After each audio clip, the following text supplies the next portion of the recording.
Iya, kita bersama lagi dalam Hot Topic spesial bersama BPJS Kesehatan. Tema kita tentang pentingnya perlindungan jaminan kesehatan bagi UMKM.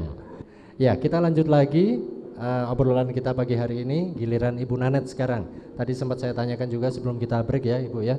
Kira-kira seberapa penting sebenarnya perlindungan melalui jaminan kesehatan bagi karyawan usaha mikro, kecil, menengah ataupun koperasi Ibu? Ya, baik. Sebelum saya menjawab, Mas Pras, kami Ya. dari Asosiasi UKM juga menyampaikan kedukaan kami terhadap keprihatinan kami atas kejadian terbakarnya Pasar Johar. Betul sekali. Karena itu semua adalah para UKM. Meskipun UKM, istilah UKM ini kan baru muncul setelah tahun-tahun terakhir ini ya. Tapi para PKL yang ada di Johar itu semua adalah UKM, dan rata-rata UKM itu adalah kalau dihitung secara nominal uang, itu nggak pegang uang. Karena semuanya diinvest dalam bentuk barang. Jadi bisa dibayangkan dengan lokasi kejadian yang terbakar seperti itu sama saja langsung ya memang habis-habisan. Nah, menjawab pentingnya proteksi kesehatan untuk BPJS, saya juga punya pengalaman. Kebetulan saya punya asisten yang dia kebetulan sudah cukup lama ikut saya. Waktu itu BPJS juga belum terlalu gencar untuk membuka pendaftaran, saya ikutkan di asuransi umum dengan premi yang nominalnya ini cukup rendah.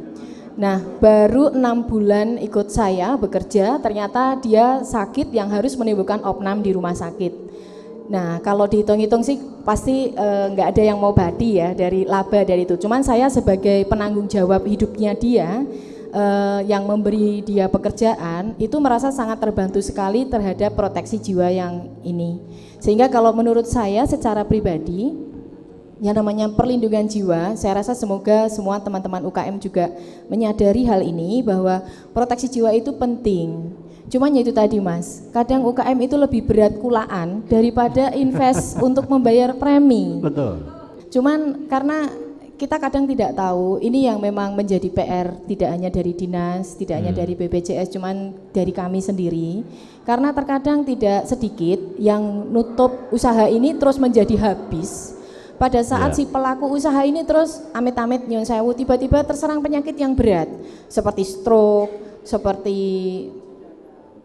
cuci darah, terus atau tiba-tiba meninggal. Kalau misalkan meninggal prosesnya cepat tidak masalah, tapi kalau membutuhkan waktu lama di rumah sakit itu pasti akan TNT-an. Barang itu pasti UKM andalannya, barang itu akan terjual, pasti itu akan berhenti. Nah, ini yang perlu untuk disadarkan, dan menurut saya lebih kuat menyampaikan informasi